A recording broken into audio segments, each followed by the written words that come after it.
The Call of the Breach, Part 2. The autostalker rolled over its side with a shrill rending of metal, and I shut my eyes, both arms around the unconscious Lucille. Splat, wet mud broke my fall, and the truck inverted to cover us like a trash can lid. My head swam, the submachine gun jabbed me in the ribs so hard I wondered if they'd crack, and my back flared in protest from something hard under it.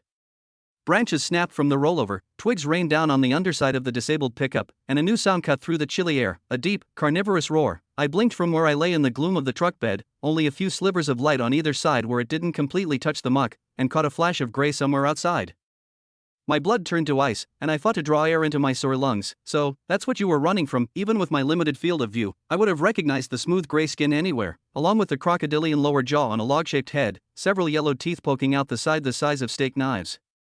These were the stuff of nightmares, spoken of in whispers by our guards even within the safety of our fortress. Strong hunters, smart, and wicked fast enough to make a herd of autostalkers stampede in blind panic. Long black claws gripped the bedside of the truck mere inches from my grimy face, and the upside-down autostalker let out a long horn blast of pain as unseen jaws ripped into its exposed metal belly.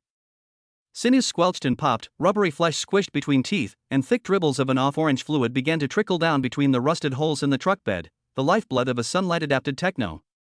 The predators outside chewed the alien meat hidden beneath the charred hood of the fallen red pickup, and more of their clawed brethren padded closer across the mud as the rest of the autostalker herd fled into the distance. Birch crawlers. From where I huddled in the cold muck, I could smell their rancid breath, hear their chittering reptilian grunts, and sense triumphant glee in how they tore at the pickup above us. Mutants preyed on each other for food, but wouldn't pass up an opportunity for a nice, crunchy human if given the chance.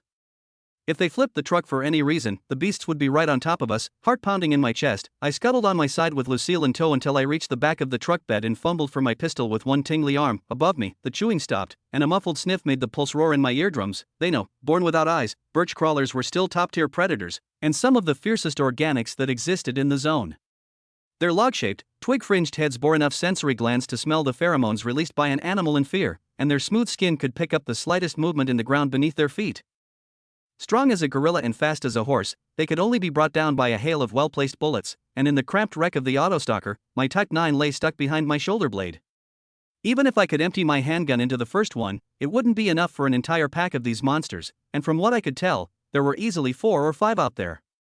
I had only one option left, and it almost frightened me more than the mutants did. Almost, a long row of jagged yellow teeth lowered into view, the red gums in between signifying yet another sunlight-adapted mutant. They were all slowly doing that, molting their nocturnal restrictions, and soon would spill out into the wider world.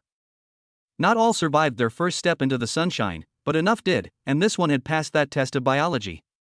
I could sense the hunger in its throaty growl, the anticipation in how its foreclaws twitched, another valuable kill ripe for the taking.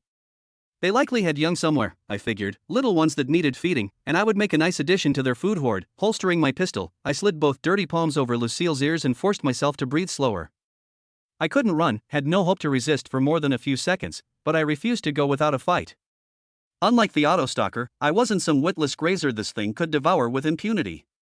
If the beasts wanted my flesh, they'd pay for it, because I wasn't as human as they thought. I licked my dry lips, tasted metallic blood, and clenched my teeth. Alright then, freak show, you leave me no choice. Both my eyes drifted shut even as the truck bed lifted away, and I ignored the sickly sweet breath that gushed hot against my face. Every muscle relaxed, and I put all my remaining energy into concentration, the prehistoric teeth poised on either side of my head, death a hair's breadth away. Every fiber of my body vibrated, my skin wriggled, and the blood burned within my veins like fire. Sockets popped under my ears, tendons in my face stretched, and from deep within myself rose a powerful foreign tide as the focus took over. My jaw elongated, each lung swelled, and like a bomb I erupted with a high, piercing scream that ripped the air apart. In my mind's eye, I saw again the road from so many visions before, a rain-soaked gravel spit in the darkness, stretching on forever between the dripping trees. Cold rain kissed my skin, thick clay earth squished between my bare's hands and feet, and thunder above called to me like cathedral bells. For the briefest of moments, I thought I glimpsed a shadow against the dream state horizon, a tall lumbering figure that made whispers course through my brain. As the long, alien screech reached its height, a single bolt of lightning slashed through the otherworldly memory. And the forest around me tumbled into eerie silence. Crunch, unsure how much time had passed, I craned my neck to one side, eyes still shut, my energy drained from the screech. Static hummed in my skull, my pulse throbbed, and I fought the overwhelming urge to pass out. Like a statue I seemed frozen in the seated position I'd taken, rubbery and numb from the sheer exertion of the past 5 minutes. This always happened, a constant side effect to my unusual capabilities, and the chief reason I hadn't dared to use it in defense of the convoy. The sound could easily pop eardrums, make someone pass out, or even kill them, but never before had something dared to approach after I'd let loose one of my screams. Crunch, despite the ringing in their depths, my extra-sensitive ears picked up the footsteps not far to my left, a pair of bipedal feet that trampled the underbrush with slow, methodical steps. Could they be human? I didn't need to reach for Lucille to know it wasn't her. She lay by my side, her unmoving head propped against my right thigh. No, it had to be someone else, and from how they moved, I decided they couldn't be one of our rangers coming to my rescue. Crunch. Deep inside, the shrill voice of common sense begged me to run, to open my eyes, to look and see what was so close it could have reached out to touch me, but my body still refused to fully awaken. I'd overdone it this time. Could feel it in my joints, muscles, and lungs. Only on a few occasions had I used the scream before, and even then, never with such intensity. It occurred to me that it would be a great tragic irony if I died from my own desperate attempts at survival, and on the heels of that thought came a chilly realization. What if I knew exactly who stood not 6 feet in front of me in the autumn muck? The footsteps fell silent, and my weary heart skipped a terrified beat. There's still too much light, it can't be him. Heavy boot soles creaked, and someone crouched down to be face level with me. My fuzzy mind whirled with the sensation of a pair of eyes that watched my haggard face, enough to send a river of frigid adrenaline down my spine. There was no mistaking it, he was there, had been there from the start, waiting until I was too weak to fight. I'd given him the perfect opportunity, immobilized myself, and I fought with ragged despair against my exhausted paralysis. Something solid and heavy settled in my lap, placed there by unseen hands, and I tensed to await the inevitable. With how vulnerable I was in this half-sedated state, Vesatorak couldn't possibly pass up such a chance to finish what he'd started weeks ago. Surely he'd see my newfound life as an insult to his power, the silver tattoos covering my scars a taunt, the flits of honey yellow in my hair a challenge, and the semiluminescent gold in my irises enough to invoke abyssal rage in the name of his dark god. It was his fault that I'd ended up like this in the first place. It had been by Vesatorak's cruel wooden blade that I ceased to be fully human. Virum. Somewhere in the distance, engines roared, growing closer by the second. The boots in front of me shuffled in the carpet of churned clay and wet leaves to tramp away into the forest. I couldn't so much as utter a confused gasp and they were gone, leaving me alone in confused silence. What just happened? As if on cue, Lucille's head stirred from its place on my hip, and she let out a small grunt of pain. Where are we?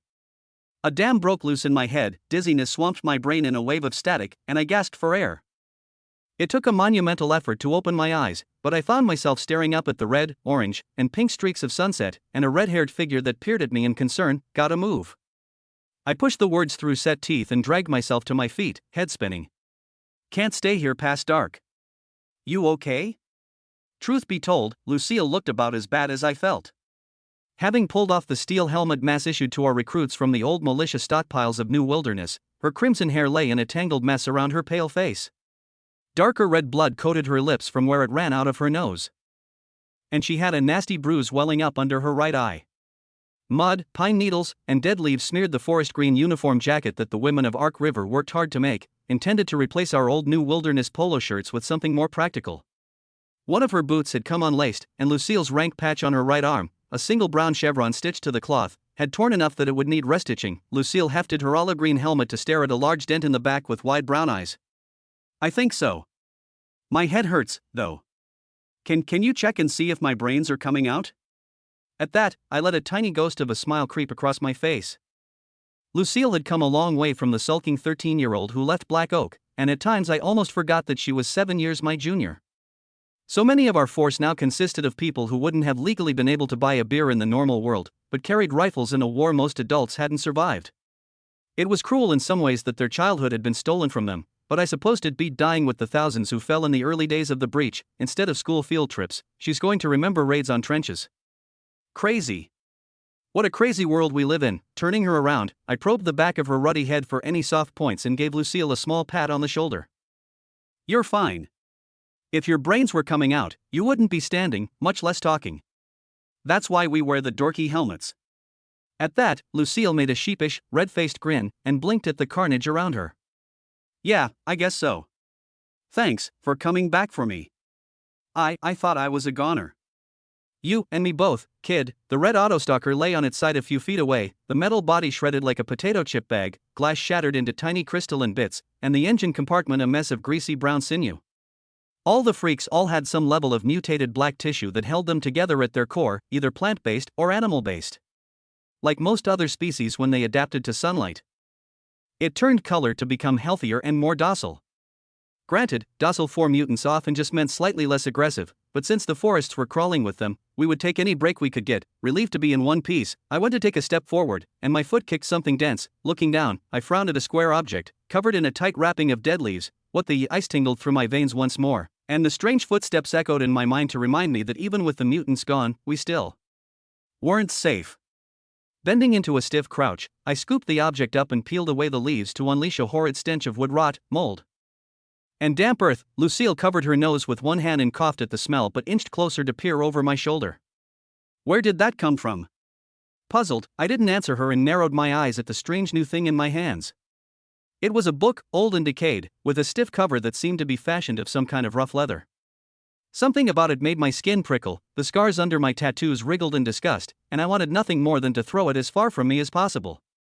However, against my better judgment, I pushed the dead leaf wrappings away and pried the cover open. Thick musty paper lay scrawled with rusty red markings in sharp, jagged clusters. In long rows of manic scribbles, they covered the page from top to bottom, with no discernible pattern. They didn't resemble any kind of language I'd ever seen before, the figures more like spiders' webs than anything else. For some reason, the ink color made my stomach churn, and the more I squinted at the odd writing, strange whispers rose in the back of my head like ghosts on the wind. My fingertips brushed over the dried red ink, and I went rigid in an instant from a dry whisper that seemed to echo right in my ear. Lost, lost, lost. Without my goading, the focus slid into place inside my head, all my senses sharpened, my mind whirling into a cacophony of strange emotions. The tangled scribbles seemed to unweave themselves before me, and I found my eyes widening in shock at the cold words that rang in my mind like footsteps on a flagstone hallway. I have been chosen. The pain is immense, but from it I will rise to new life. This old form I cast aside with glee, for I know the future awaits my exaltation. I am a servant of the one who called me from the clutches of death, the eye of the void, who seeks to bring about his great conquest. Even now, the sky draws close, the shadows embrace me, and I shed my blood to capture the truth essence of this moment. I will awaken the Master. I will resurrect the broken vessel of the Nameless One, and line his path to the gates of this corrupted world with the bodies of his scattered children. I will answer my calling with joy, on the road to the sacred grove, Hannah? Lucille's voice seemed far away, muffled, as if she were standing on the other side of a closed doorway. What's wrong? What is that thing? Frozen in place, I forced each breath in and out of my sword chest, my heart racing at the terrified realization of what lay in my hands. This thing was evil, a word I hadn't put much thought into during my old life in Louisville, but one that made a sick and knot twist into my guts in this new life I'd found here in Barron County. For I knew those words, recognized some of them, and recalled the visceral hate with which they were spoken aloud. You think you've won? You cannot hide. Your world will fall. A warning. Broken from my trance, I shuddered at my own raspy tone, and another cold breeze rose on the air like the chuckle of a cruel voice from the frigid sky. This was done on purpose, the stampede, the crawlers, all of it. Only one person could have written this. Who? Lucille glanced around at the trees, fear in her gaze, and she groped on her war belt for a stubby knife I'd given her. Beneath the silvery ink of my tattoos, the scars ached with phantasmic wriggles, and I glared at the darkened trees with growing apprehension. In the distance, the engines of our backup roared closer. The autostalker heard blared their aged car horns from some new grazing area. And the birch crawlers were nowhere to be seen, but none of it comforted me. The sun sank low in the horizon, almost out of sight, and we still had several miles to cover before we were safely across the ridgeline, and into friendly territory. Even then, nowhere was safe after dark. Eyes locked on the murky shadows of the forest, I let the cursed name slip off my tongue like it was sour stomach bile and groped for my Type 9 in reflex, Vesitorac.